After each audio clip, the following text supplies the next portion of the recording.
Welcome, listeners, to www.ironradio.org, the website and podcast for all things strength sports and sports nutrition.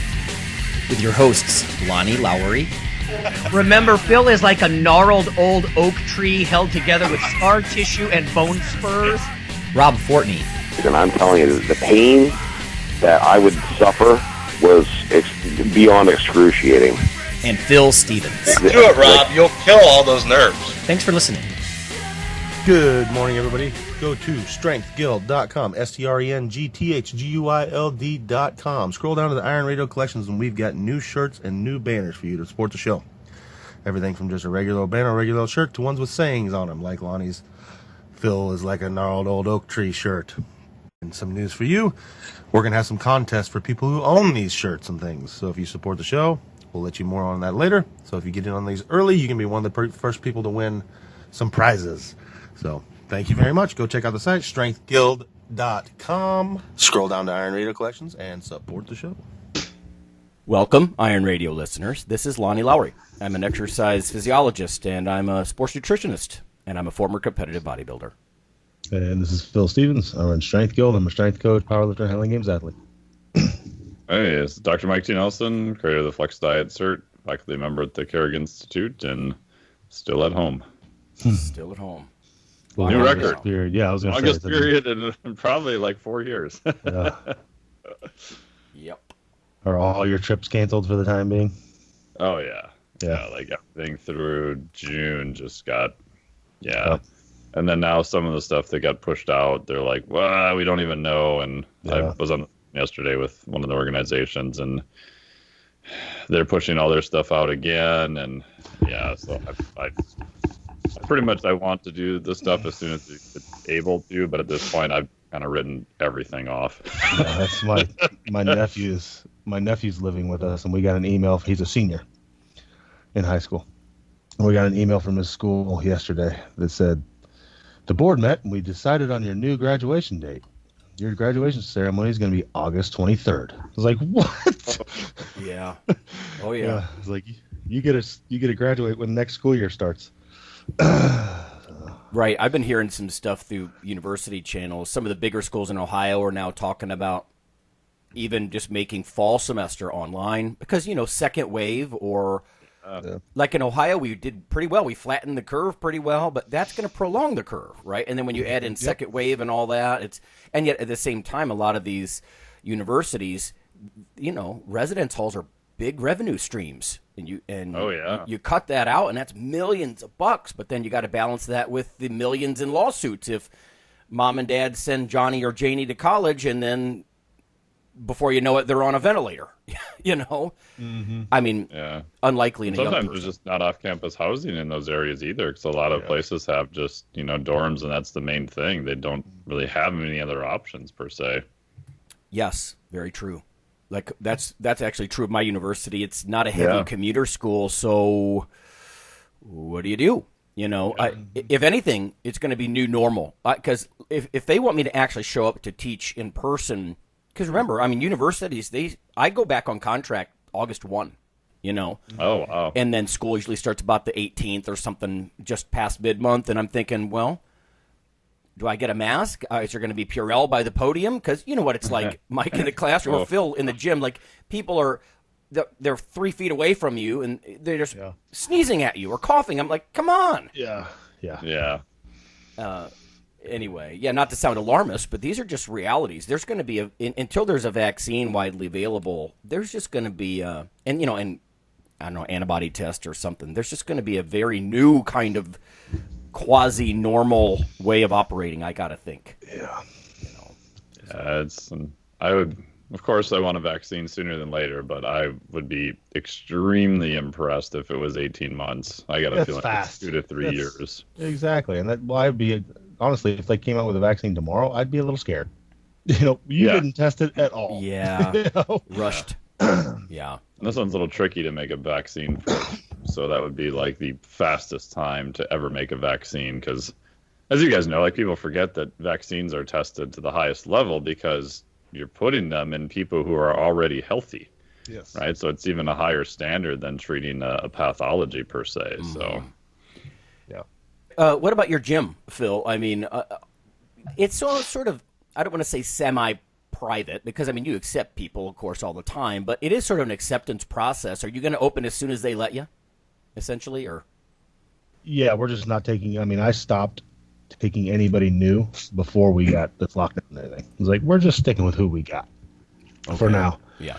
And now we got nothing going on. Pretty much everybody's training at home, but like I said, they borrowed equipment and things like that. But yeah, we'll get back up and rolling. I mean, and just our people aren't stupid. They're not going to cough on each other.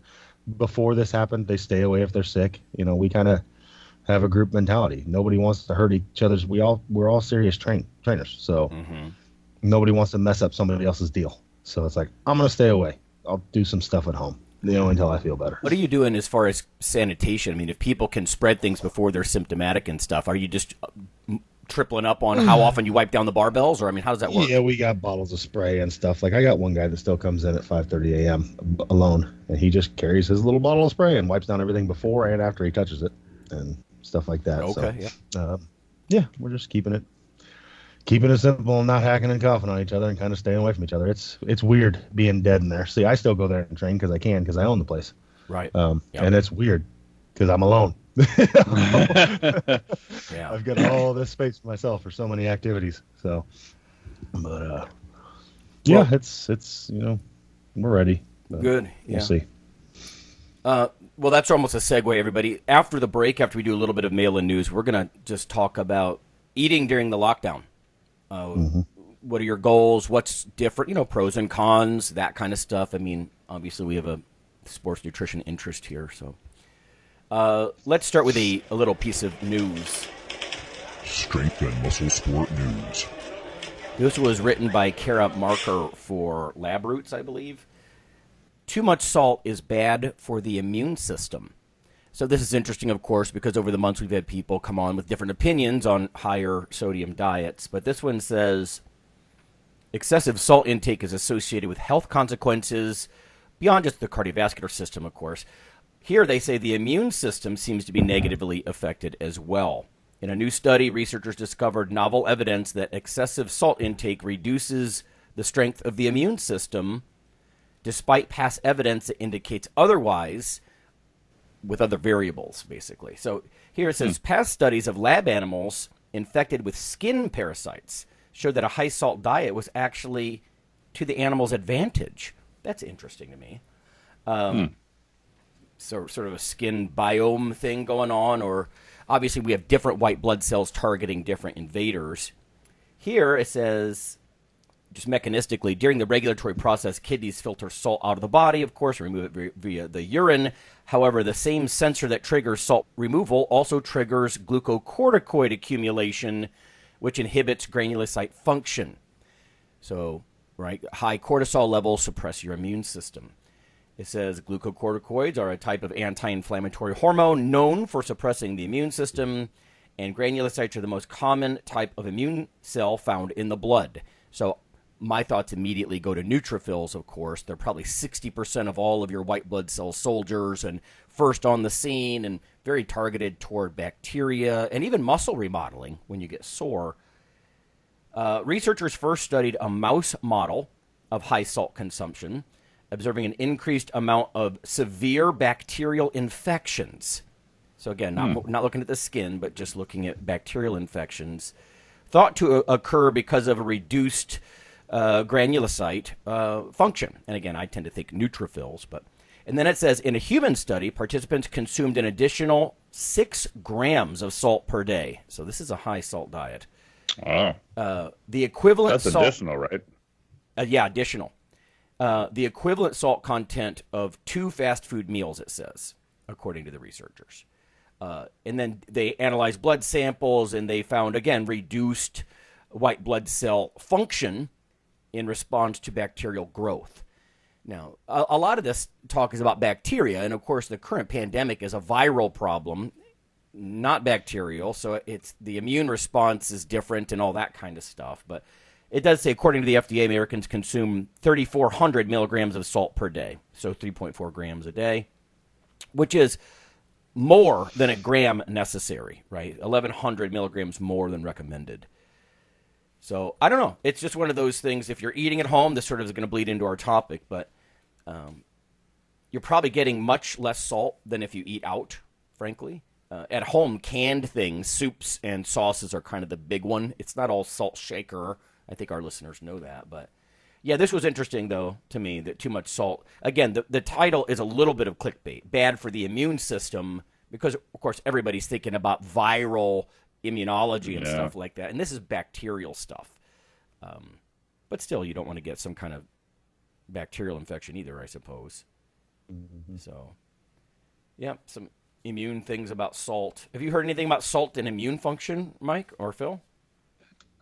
The only thing I've seen a little bit is that, and again, I haven't done a deep dive on it, but it looks like if you're generally healthy, right, and whatever text you use for that, and move and exercise, that your body seems to kind of deal with it pretty good. However, if you start getting more unhealthy and you lack movement, then people tend to probably overconsume, and you've got the whole people who may be salt sensitive in terms of hypertension, but even that's probably not the majority of people. And I don't know. It's one of those things where I don't think it's probably as, quote, bad as what we thought it was. It's probably useful if you're pretty good with your nutrition maybe, but outside of that, I don't know. It just gets really messy, and most people are probably over consuming it would be my guess, but I don't know. What are your guys' thoughts? Yeah, the first thing comes to my mind is, are these active people that train really hard? Because I think I've seen a lot where we have an active person that trains really hard, and they get healthy conscious, and they cut salt, and then it's problematic. They're actually not getting enough salt because they're sweating it out so much. Mm-hmm. So you got to identify the population they're studying here. Sure. Comparatively to where you are, us, we're a small percentage of the population. We can handle things different. We kind of play by different rules. So yeah, oftentimes. This is University of Bonn, Science in Translational Medicine, it looks like. If anybody wants to do a deeper dive about them. Yeah, typically when they say healthy people, of course, unless they say trained, they don't mean even recreationally fit, probably, So there's that. In fact, I think about that a lot. We've been talking about it over the weeks, but even when you talk about underlying conditions and how that leads strongly to hospitalizations and people getting very ill from COVID-19, if you think about it, almost 3/4 of Americans are overweight or obese. The percentages are always going up. That's an underlying condition right there, or sedentary. There's this ongoing debate over the years is, can you be healthy and sedentary? Well, So, yeah, just being sedentary itself is, I would think, an underlying condition in a lot of ways. And to your point, Phil, our listeners are probably not going to really fit that bill that much. But anyway. So, yeah, eating at home, it's probably going to lower your salt intake, I would argue, anyway, unless you're somebody who likes, to eat salted anchovy pizza or something like that, or living on 5 cans of soup a day, or even 2 cans. One piece of mail, then, before I ask you guys some questions about your diets right now. This is from journalist Andrew. He says, I'm a fitness journalist. One of the good ones, I promise. A big fan of IronRadio. Thanks so much for doing what you've been doing all these years. I'm writing a blurb right now on the question of how long it takes to lose muscle mass. Obviously, that's a hot topic now because so few of us can get to the gym. Any thoughts about this? So I replied, and I thought if we had a discussion, it wouldn't ruin what he's going to write. So, Phil, what about from in the trenches approach here? Are you worried about muscle loss right now, and how long before you start thinking, hey, maybe I'm losing some mass? Yeah, I'm not worried at all right now with what's going on. I'm honestly kind of training as I was before this. So, I mean, it doesn't take that lot. All I'm doing is some kettlebell swings and simple things like that. If you're doing something, it's a lot harder to lose it than it is to gain it. You can hang on to what you got pretty easily if you stay fairly active and train. And there's lots of stuff I could do without a kettlebell. I could do push-ups and bodyweight squats and this and that. Yeah. Now, the only thing that's going to hit me is if I did nothing like that for a month and I went back to squat 700 pounds, it would feel really heavy on my back. So the proprioception and maybe the mental side would be hurting a little bit just from not having the weight on me. Good point. But I have to feel, with a couple sessions, things would be right back to where they're at. So, I mean, I'm not going, and I don't think anybody that I hang around is just going to go total blob for the quarantine. You know what I'm saying? We're not just going to sit on the couch and take it. Generally, people that train hard are going to figure out something during this to keep themselves active. So it doesn't take, in my experience, a whole ton to hang on to what you got. I think that may actually be the issue with a lot of people that are like panicking right now. Is either A, they're not familiar with some of the physiology, and I'll ask Dr. Nelson to dive into that a little. But also, yeah, they're just panicked. It's the same kind of people who, when I do research, I can't get them to take 2 frickin' days off before they come in. It's like, listen, I need you not sore. Don't train for 2 days. And I can't get them to do it. They're like, no, I don't want to do the study. I'm like, it's 2 days. Meanwhile, I remember, years ago, you guys remember Rob talking about like taking a month off, from really heavy lifting. And other than the mental side, or like you said, Phil, like what it feels like in the proprioception, a lot of times people will hit a PR, when they're long time lifters. They're like mid-career or late career lifters, and then they come in and they're, has a little bit of muscle loss begun if you did nothing like bed rest? Sure, that probably starts within a couple of days. But before you notice something, what do you think, Mike? Yeah, it's it's so hard, like we talked about before the show, like even to run a study to actually look at that, right? You'd have to look at surrogate markers of muscle breakdown and protein synthesis, right? To look at the balance. That gives you a rough idea of kind of molecularly what's going on. There's a great study I'm blanking on. Oh, pizza delivery. Sorry about that. Pizza. Yeah. That looked at what even markers of muscle hypertrophy do we use, right? Do we use fiber? Do we use whole body, MRI? And a lot of them don't even agree with each other per se. So what measurement would you use to determine that you actually even lost, protein in the muscle? So I would say, kind of like Phil, that I think there's a huge difference between doing nothing, right? So we can look at cast studies where they immobilize limbs. There's some stuff from NASA's done a lot of head-down bed rest studies. There's one they did I have it here, overview of NASA's 70-day bed rest study, where you're laying at a slight tilt down and you don't even get up to use the bathroom. Like you're not moving at all. So I think there's a big difference between that and just hanging out and not lifting at all. I think if you're even moderately active and doing some lifting, I don't really think you're going to lose much at all. I mean, in my experience, which again is anecdotal, when I was doing my PhD and stressed out of my mind, I was probably only lifting 1-2 days a week maybe. But, I did things like keep a kettlebell under my desk, do some push-ups, stuff like that. And I didn't make great progress, but, once I got back to normal-ish training, I wasn't really like that far behind either. Mm-hmm. So I think just trying to do something is going to be much better than nothing because, it's maintenance, not necessarily trying to get new gains. I think there's a big difference between those two.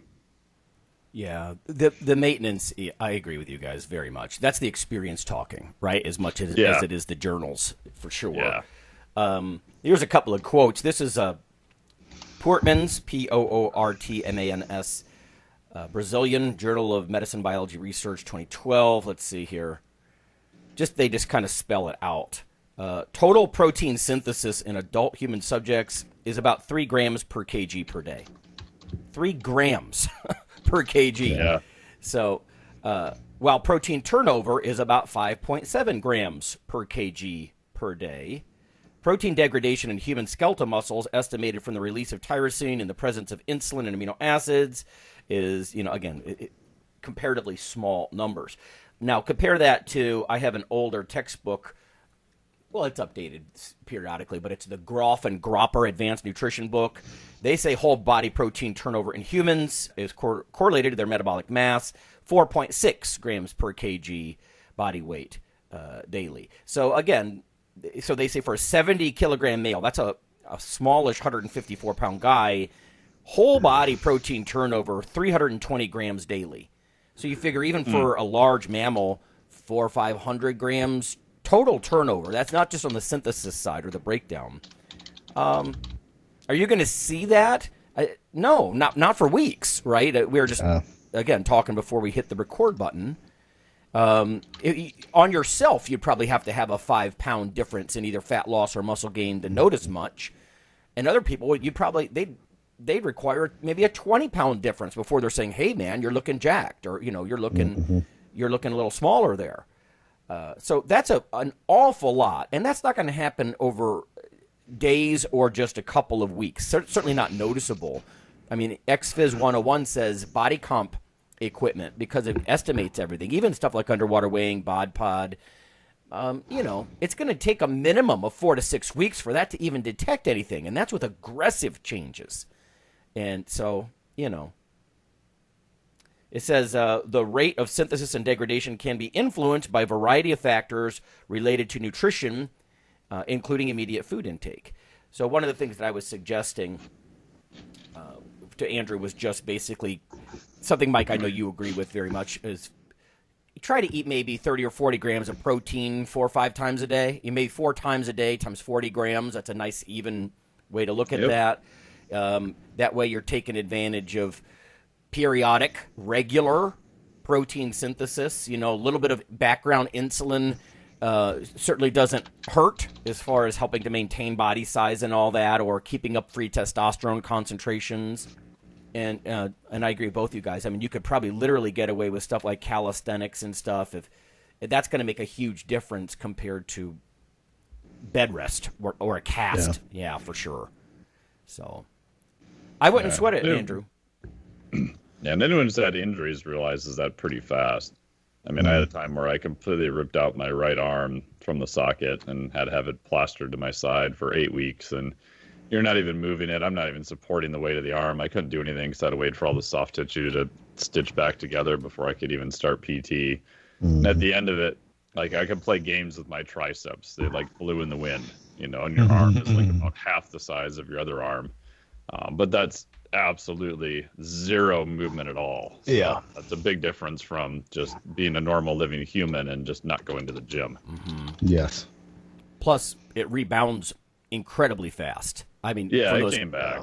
Anybody who's had a cast knows that. Like 3 weeks later, you're like, oh my God, So I do think it'd be interesting. I have not looked at the data about advanced lifters and whether or not they hold on to things better, or whether they just have so much muscle mass, it's trivial. You know what I mean? Like a couple of pounds is trivial on a 270-pound person, as opposed to like a 110-pound person. Yeah. So. Yeah. I wonder if they have more muscle memory effect too, because of the satellite cells and just the changes in the architecture over time, that maybe comes back a little bit faster too. But that's what I'm thinking. Yeah. Okay. Well, let's go ahead and we'll go to break. When we come back, everybody, we're going to offer some tips for eating during the lockdown. So we'll be back in just a minute.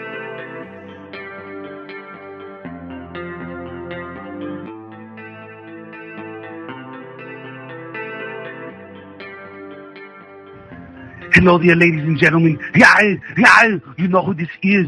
So I'm here to tell you about Dr. Mike T. Nelson's new book, Why You Should Eat Keto. I don't do it because, look at me. Come on, I'm fabulous and I'm fantastic.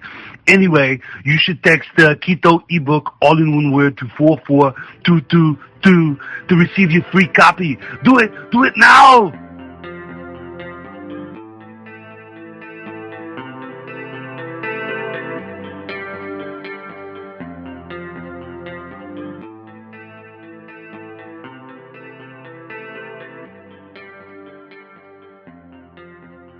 Hey listeners, this is Dr. Lonnie Lowry.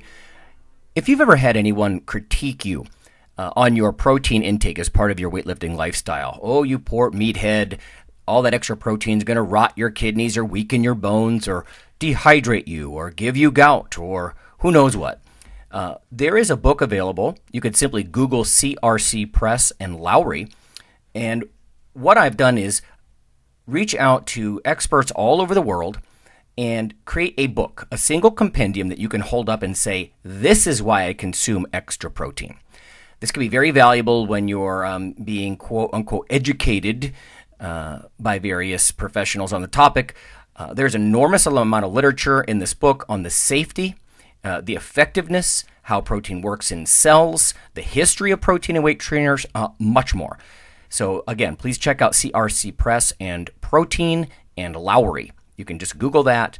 And I do, full disclosure, I do make a small single-digit royalty on the book, but that's not why I did it. I did it so we can all have something, our particular population, to both defend what we do and to inform our nutrition and our eating. Thanks.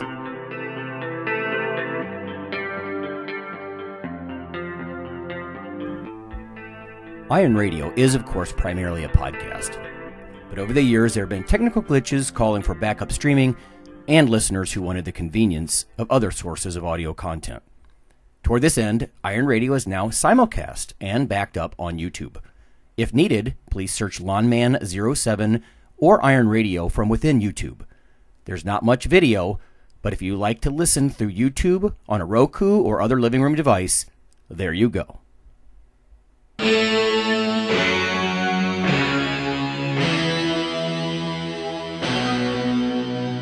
Like your weekly fix of Iron Radio?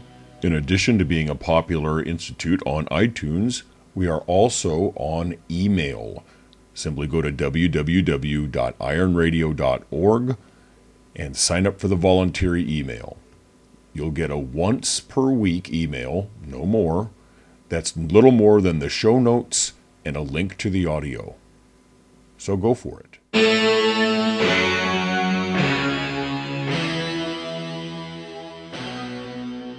All right, everybody, we're back. It's Mike and Phil and Lonnie, and we're just going to talk about eating during this whole shelter-in-place thing that's going on for so much of the country. I know not all states are doing it to the same extent, but, you know, Phil's gym is closed to the public and that sort of thing, and universities are closed, you know, again, except for online stuff. So something actually Michelle Blakely said recently made me think about it. She's like, this is really kind of testing the tensile strength of my skinny jeans. So some people are worried about fat gain. Obviously, based on the listener mail this week, some people are worried about muscle loss. So obviously, like I mentioned from that advanced nutrition book, you can influence this, let's just say several % up or down. I don't think it's going to be uber dramatic in any short period of time. But you can influence it with what you eat, whether it's fat loss or muscle gain. Obviously, that's sort of my field. But let's start with you, Phil.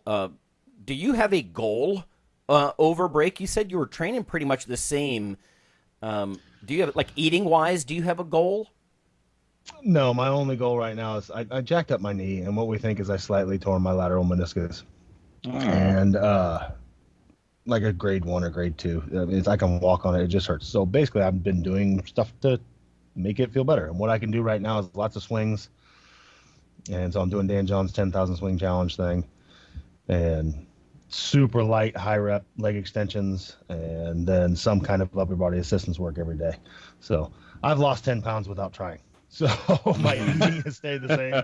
But I'm doing freaking thousands of swings every week. So, and then we've also started, you know, we live on 5 acres, so I'm being a little more active outside with the kids and stuff because they're locked up. But we have this 5 acre playground that is all our own. So, yeah, I haven't changed much of eating at all. We processed one of my goats last weekend, so we're eating lots of goat and okay, just eating as normal. I mean, we're eating at home more, so which we always did that anyways, but now even more so than normal.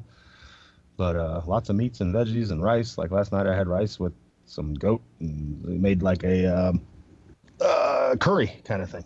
So, yeah.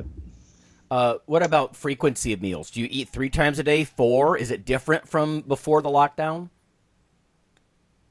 Yeah, I'm busy, so I'm probably eating less because that's the way I tend to get. I'm one of those people that will forget to eat if I get busy. Like, oh, it's 3 o'clock in the afternoon, and I haven't eaten anything yet. But not on purpose. I mean, I'm not purposely cutting down. And I'd say I average 3 meals a day. So just 3 balanced kinds of meals. Yeah, meat, veg, some starch. Yeah, whatever. Just Phil, I don't have time to. I mean, I've done the whole 6-7 times eating a day. I don't have time for that. You know, I actually work for a living. Yeah, and it's tough to get that in, man. It's easier for me, and I haven't found a large benefit out of it of eating that many times a day. The only time I'll eat more is when I'm going up, and that's more I just graze all day, and I purposely do that. That's the easiest way for me to go up is I just have one meal a day. It starts when I wake up and it ends when I go to bed.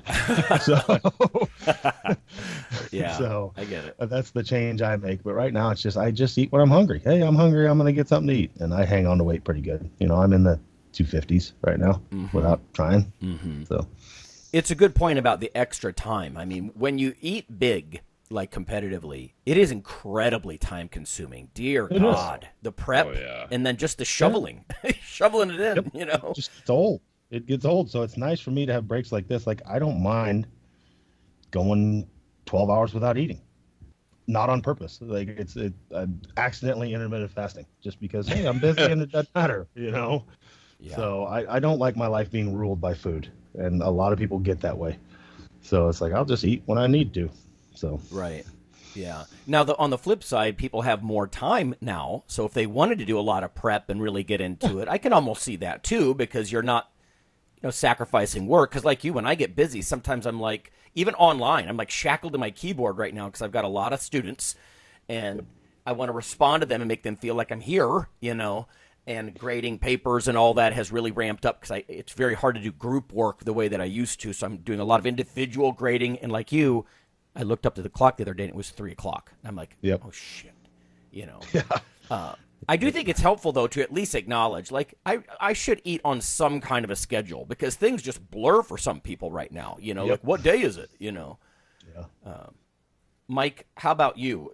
What's your goal during the whole shelter in place thing, food wise? Food wise, I've actually been cutting back a little bit. My goal body weight wise is initially just to hit 215, hang out there. I'm pretty close. I was 218.5 today, and yesterday was a higher day. So I hit 214.9 like a week ago. So I'm not that far off from it. And then from there, maybe I'll decide to go down to 210 or so. I mean, last time I was 215 was 12 years ago, I think, or something. So a while ago. So for food wise, just for me, this is easier because with travel, it's a lot harder. You have to be a lot more, I think, conscious of, where it is. And I've got this crazy routine. My assistant in India will tell me where the grocery stores are ahead of time. And does the hotel have a fridge and, all that kind of stuff just to make it easier. Wow. But when you're home, it's like, oh yeah, it's not that hard to make meals. I'm normally doing 3-4 meals a day. I usually find if I can get 4, it works a little bit better. But like Phil, it's extremely variable, so I'll do more 12-hour-ish overnight fast. I've been doing that a little bit more lately. Today will be a longer fast, just on purpose. So for me, actually being home is easier, and you have more control over everything compared to where I'm normally at. Yeah. I will say, I mean, right now, like I said, I know how to eat, but I mean, a big part of getting that way, like a big part of the way I got comfortable with just knowing how to eat was micromanaging my diet. So if you're one of those people, if by weighing everything, and I did it for a long time, and scheduling everything, and from that you learn a ton. So I mean, this might be the perfect time for some people who have never ventured on that side of the field. Like there's lots of powerlifters out there that have never looked at diet at all, and they just train hard.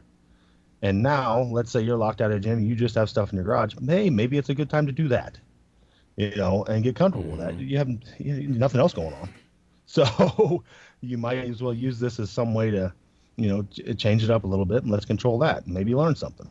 So by messing with your diet strictly for a month or 2 months or however long this thing lasts. So how I started with that, you guys, was when I was a teenager. It was back in the days, I don't know if you guys remember, I don't even know how pervasive they were, but there was like this nutrition facts chart you could put on your fridge, and it was reversible, but it was basically all the major foods, just the most commonly eaten foods, and how many grams of protein, carbs, and fats was in a serving. It didn't drill down. Now I know everybody has apps, and there's endless tables and all this kind of stuff, but it was just sort of a quick review chart. And I learned a ton, like, a chicken breast, that's got about 30 grams of protein in it. You know what I mean? And that's a split breast. That's not the double-sided one. It's just the half breast kind of thing. And you just kind of learn a lot of this, how many grams of carbs are in a cup of rice or cereal. Or so I would recommend, if you can find one of those, a decent one, like Google Image, I imagine there's something decent out there. And if you doubt something, double check it. You can obviously use all kinds of apps and websites, and if you're skeptical about what they're saying, but I'm actually a big fan of that. Just, magnet to your fridge.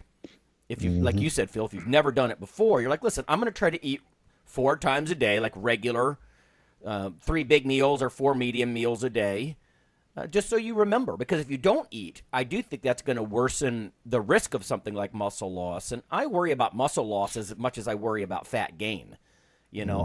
I'm not heavily built. I'm probably 205 right now, ish.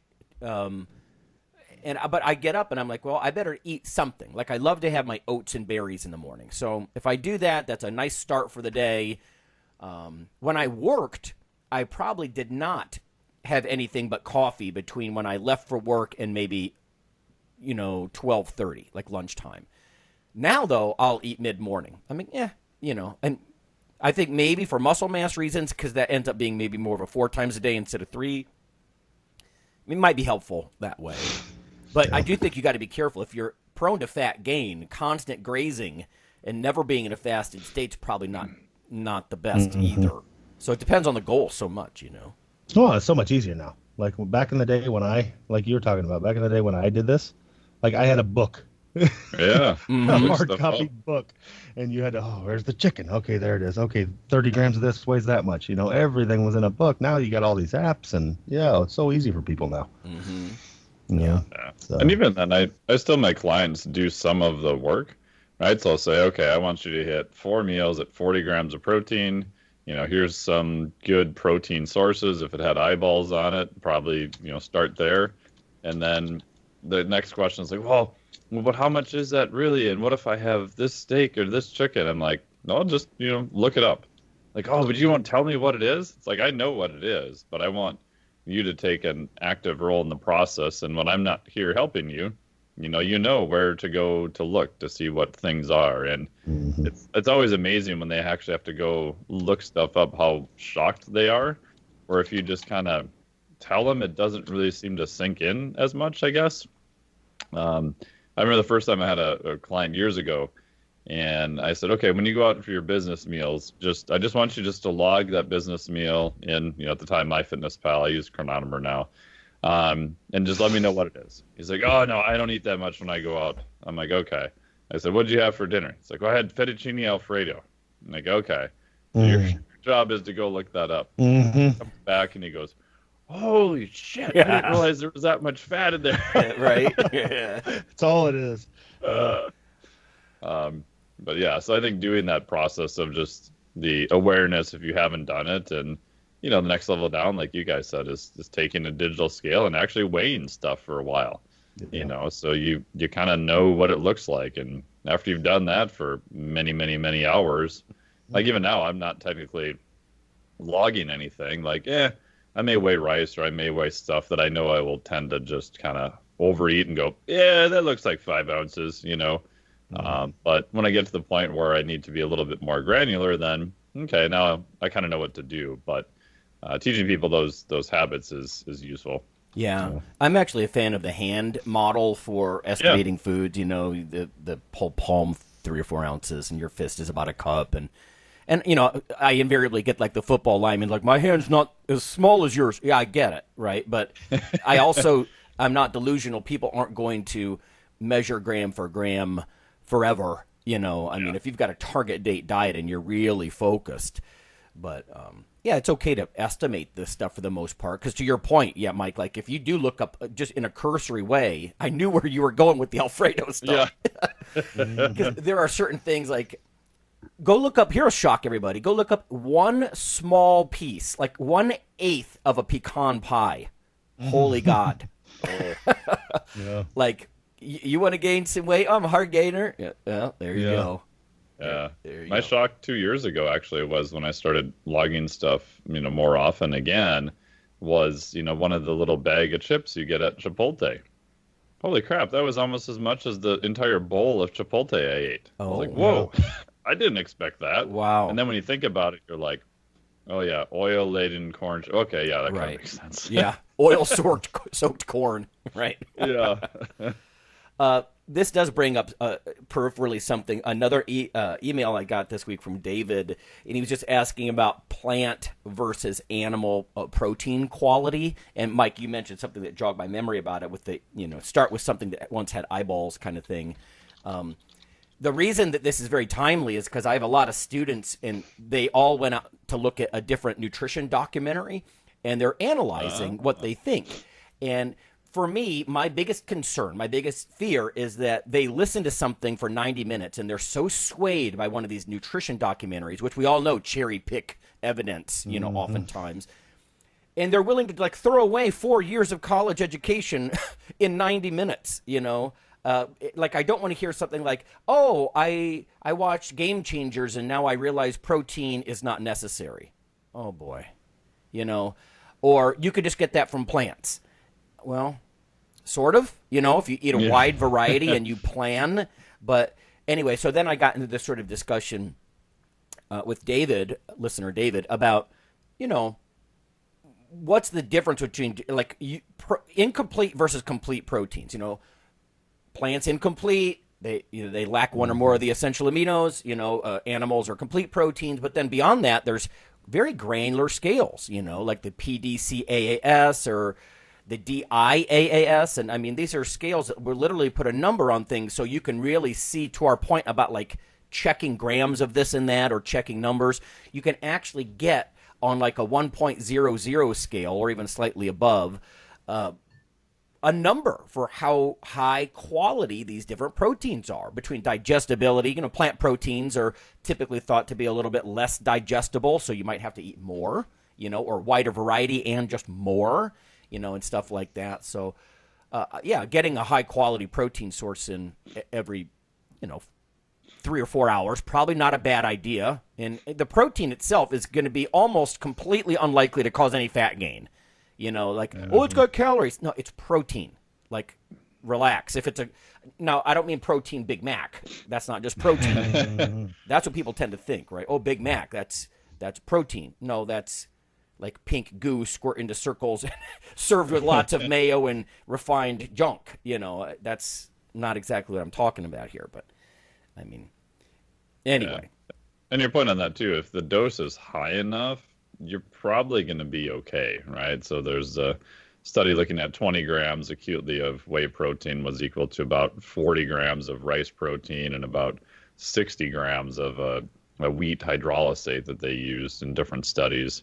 So if you get a high enough dose, you're probably going to be okay with that too. Yeah. Just got to go for more, more variety and just more volume, really. Yeah. And if people really want it, I did an article for the NSCA Personal Trainer Quarterly on what types of protein are best for resistance training athletes. They can find it. And obviously, Lonnie and I and a bunch of other people helped with the whole book on exercise and protein, and Phil's on the cover. So, yeah. Okay. What about pros and cons, Phil? If you just kind of think about stuck at home, you're in a very unique situation because you're sort of more self-sustaining, being the sort of I don't know if you'd call it gentleman's farm. It's not a giant commercial farm, but any pros and cons for you being at home when it comes to food choices or prep, or is it all just identical? Man, nothing's changed a lot because I work out of my home office a lot. So, I mean, there's less times I'm just rolling down to the gym and stopping and getting something. So that's probably the only change. I mean, there's just because I'm pretty apt to, I'm driving down, I'll stop and get a drink, and I end up getting a Reese's. Okay. While I'm at it. But so that's stopped a bit. But I generally don't. I eat the same kind of year round. Like I said, the only thing that happens to me is I just do more of it. So I tend to gravitate towards eating home a lot just because I don't know, I like good food. Well, Phil, what about since you're not going to the gym for hours at a time? Did you used to pack a lunch? One of the things that I do differently is I used to pack a lunch, and my lunches were pretty pristine. I mean, literally like chicken breast and baby carrots and stuff. And at home, I can tell you I'm not eating the same way because I'm not packing a lunch. When I pack a lunch, I know I'm a captive audience when I'm 2 hours you're away. Thinking ahead. Yeah. Is that the same for you, or did you always come home for lunch or whatever, you know? Yeah, I was generally at home when we ate, but I'll bring something in the evenings because I'll be there, you know, all afternoon till late in the evening. Because as you know, I mean, people that are strength coaches have weird hours. I go there when other people aren't at work. So,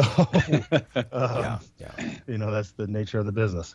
So dinner time, we're at the gym, but, I don't have to bring things with me, you know, so it's honestly easier for me to eat well now because I'm just always here.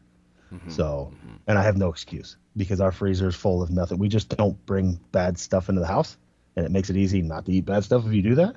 Yeah. So, it's really easy for me to make good choices because that's all the choices I can make. I think I'm almost opposite. Like right now, my problem is these quasi-healthy snack foods, you know, like there's stuff like I get these like bean chips and stuff like that. I'm like, oh, it's got fibers, beans, you know, and but then, you know, you open a bag of that and you know one of the things lifters can do, I can easily wipe out a bag of, you know, one of these kinds of chips. Oh yeah. I did get some Quest chips, and I might even do some kind of taste test. Maybe I should start just, you know, FedExing you guys some stuff, and we can do taste tests. Like if we ever do video stuff, we'll do taste tests. But they're the Quest chips are they're not what I expected. Really, they feel very fragile and thin and kind of greasy. I mean, they're not bad. I mean, you got to think about what they are. There's like 18 grams of whey protein in there. You know, it's not going to taste like a regular corn chip like Mike talked about at Chipotle or something, you know. But I have to be careful with that because if I have that stuff on hand, and there's, you know, or like those pea, you know, that stuff that's made from pea flour. They're shaped like green peas. They're actually probably pressed into that shape, but pea flour snacks. They're not bad for you really, but if I'm not careful, I'll just like snack on that crap all day. You know, and so I didn't need to be careful with the quote-unquote healthy snacks because even they will add up quite a bit, I think. But, Mike, what about you for pros and cons of sheltering in place food-wise? Yeah, I mean, similar to you guys. I mean, if I've been trying to do a little bit more routine-based stuff in the morning. So, like Phil, normally I work at a co-working place when I'm at home. Similar to you, Lonnie, I just pack my lunch, so I have my little super smoothie in the morning. I have my oatmeal when I'm down there. I've got my lunch, you know, normally already predetermined there. So if I wanted to get something else, I actually have to, you know, walk somewhere and buy it, and it's just more of a convenience not to do that. And then normally lift in the afternoon. So being at home, like when I get more stressed and it's like, oh, I haven't really eaten yet. Oh, I've only got 5 minutes before this next call. Oh, I'll have a cookie. That'll be fine. You know, and end of the day, you look like, I ate 5 cookies today. Oh, that's not the end of the world. But, you know, if you're trying to get significantly leaner, probably not the best nutritional choices either. So, so we've been doing things. My sister made us some really good ginger snaps, which are amazing. So I took the whole container and just shoved it in the freezer.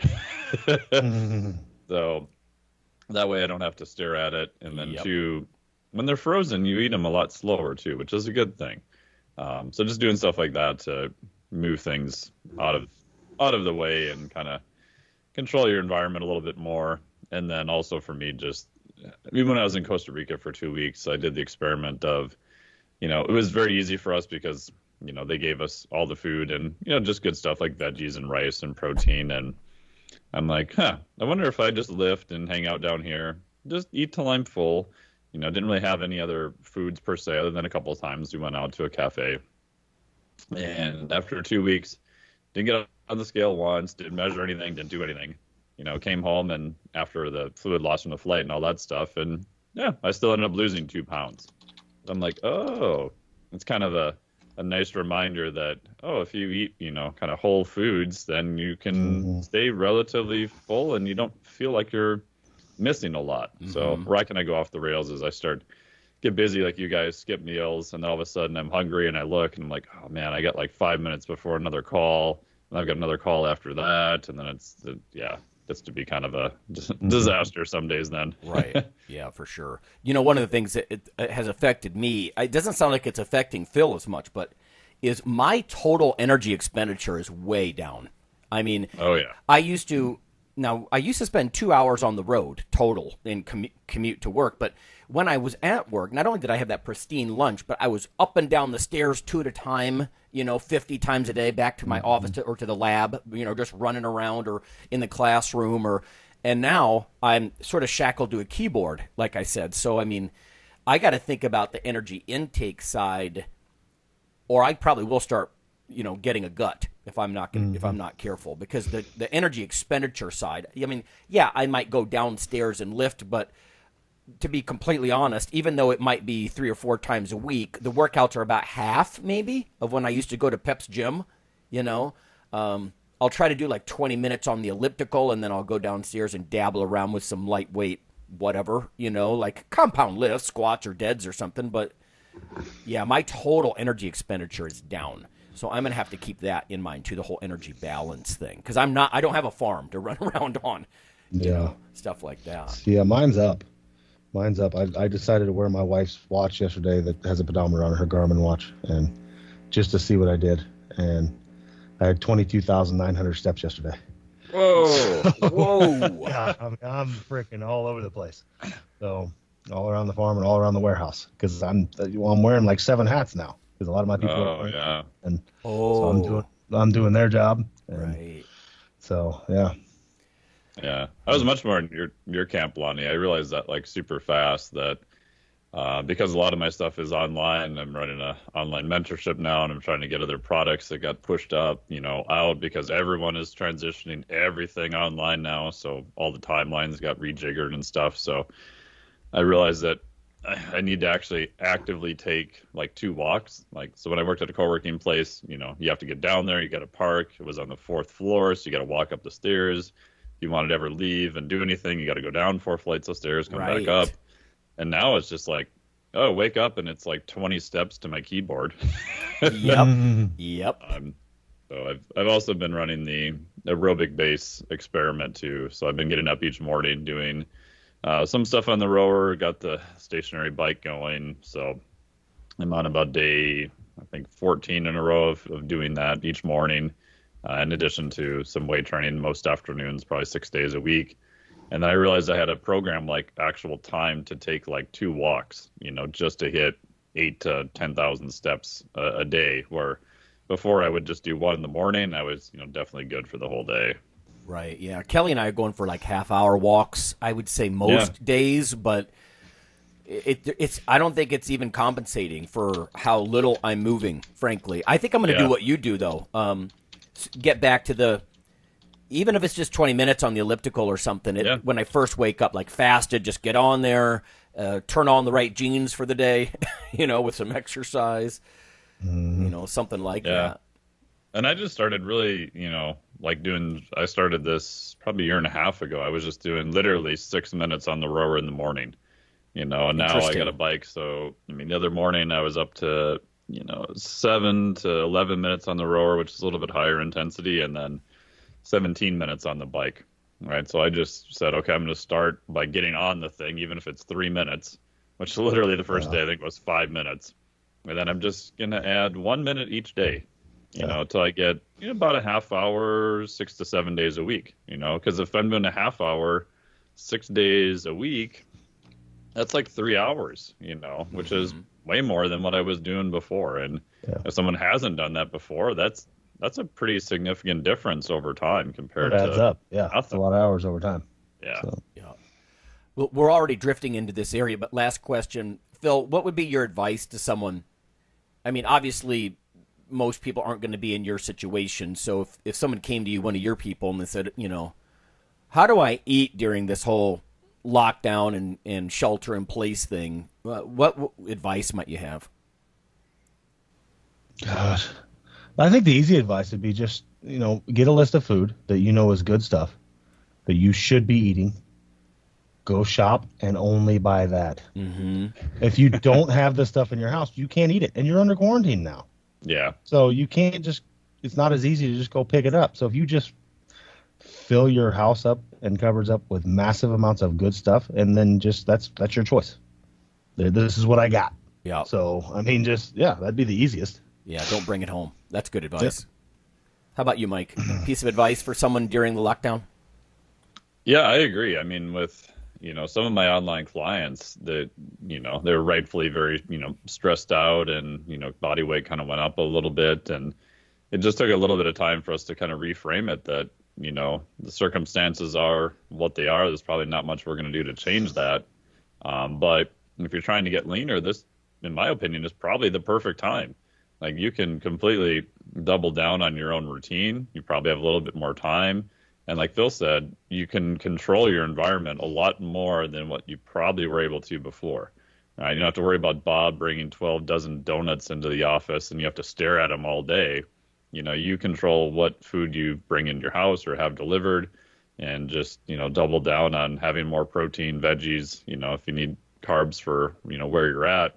And then you can, control that environment because you're kind of stuck there, right? Mm-hmm. You're not exposed to all the normal food cues and what everybody else brings in compared to in the past. Yeah. Self-driver kind of thing. Yeah. For me, I think it would be partly one thing you said, which is the convenience, like making healthy stuff like a convenience food. So if it's something that's a little more naughty, like the cookies you're talking about, freezing it, it's a classic trick, right? So yeah. I like that. Not only are you going to change probably the glycemic index for the better, but it makes it that much less accessible. And then the good stuff, like I buy bags of pre-cooked, like at Sam's Club, I get these like mesquite chicken breasts, and they're already cooked. I can nuke them for 90 seconds, and then like I just need to eat something. I look up at the clock, like Phil and I both been suggesting lately, and you too, Mike, like, oh my God, it's 3:00. Yeah. I can just go, it's already cooked. I don't have to sit there and cook it for 25 minutes or something. I just nuke it and eat it, So making the lean protein foods or the vegetables somehow more convenient, so you can just reach in the fridge and grab them, slice apples, and throw them into a bag or something, so you can just grab a handful kind of thing of apple pieces. There's probably a lot of ways that you can make things just so convenient. Like as soon as you open the fridge, it's easy to grab. I mean, why are convenience foods like those bags of munchies, why are they so dangerous? Because you can just grab them and just go at it right now. And if you can pre-prep a little, because people should have time, then when you open your fridge or your pantry, it's like, oh, look, I've got these choices like beef jerky or chicken breast or some, I don't know, vegetables and dip or something. It's just got to be a better approach. And my other advice, I guess, would be get on some kind of a schedule. If everything's just a blur of endless snacking and sitting on your recliner and binge watching Amazon or Netflix, that's not going to be good for any type of physique goals. Because then you're almost like the bed rest studies. Yeah. So that's not. Good either. Yeah, I find protein is almost always the rate limiter, right? So I'm a big fan of having people batch cook protein ahead of time, because if you open your fridge and there's a chicken breast and it's raw, you're like, oh man, it's like 10 minutes to start the grill and I gotta do this, and like, oh, it's a bunch of Oreos. Oh, screw it, Oreos. Right, totally. Okay, well, there's some stuff for everybody to think about, while you're sheltering in place, I suppose. Yep. So I guess we'll just see you next week. See you next week.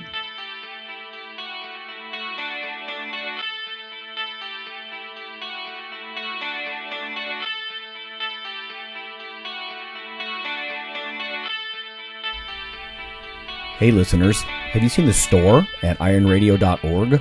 There are 3 halls in the store. One for Phil, one for Fortress, and one for myself, Dr. Lowry, and they're thematic. So you can go into our Halls of Iron store and choose based on your goal. If you need something to learn or read or something nutritional, you can look in my store, Lonnie's store. If you want something about injury prevention or competition, then take a look at Phil's Hall of Iron. And if you want something about motivation or daily training, Fortress's Hall has what you're looking for. There are some fun, heroic descriptors as you browse through the store, so we try to make it a little more fun than the average boring online store. And whether you're a novice lifter or someone more experienced, you can take heart that you're not wasting your time. The things that we put in each hall of iron are actually based on our own recommendations. Protein powders that we know to be good, knee sleeves, wraps of some kind, things that Fortress uses in his own training. The stuff you see, you know is good. This way you don't waste time. So check out the Iron Radio store at ironradio.org and let us know what you think on the forums, and certainly you can request products and we will screen them before they go in. So thanks for listening.